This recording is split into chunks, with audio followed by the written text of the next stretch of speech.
Amis téléspectateurs, bonjour. Cette semaine, nous sommes en France pour commencer.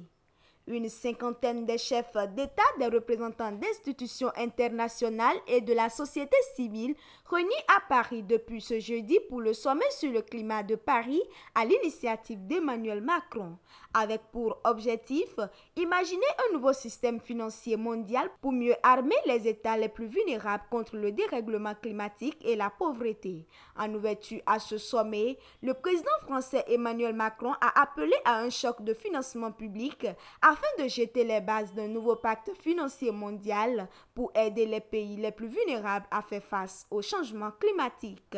Triste nouvelle dans ce condensé de l'actualité, en Tunisie, le déraillement d'un train de voyageurs a fait 2 morts, le conducteur et un passager, et 34 blessés dans l'est du pays. L'accident s'est produit mercredi peu après minuit lorsqu'un train assurant la liaison entre Tunis et la ville de Gabès a déraillé.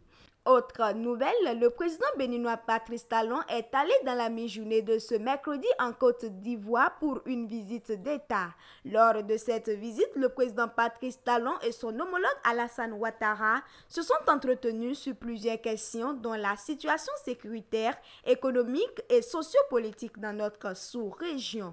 Toujours dans cette vague de visites, le premier ministre indien a démarré mercredi soir une visite officielle d'État à Washington pour un dîner avec le président américain Joe Biden. Ce dernier, soucieux de serrer les rangs avec l'Inde face à la Chine, a prévu un programme fastueux jeudi, quitte à se faire discret sur le sujet des droits de l'homme et de la relation entre l'Inde et la Russie. Pour finir, un tour vers le géant Nigeria où le milliardaire Aliko Dangote et son homologue Bill Gates sont allés rencontrer le président du Nigeria Bola Tinubu ce lundi 19 juin 2023. Cette visite s'inscrit dans le cadre de l'engagement de la Fondation Gates à travailler avec les dirigeants et les partenaires pour soutenir l'innovation susceptible d'accélérer les progrès et d'améliorer les conditions de vie dans toute l'Afrique.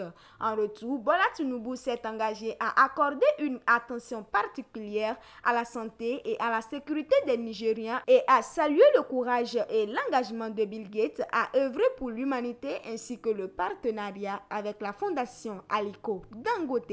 Nous sommes à la fin de ce résumé de l'actualité internationale. Merci de nous avoir suivis. À la semaine prochaine.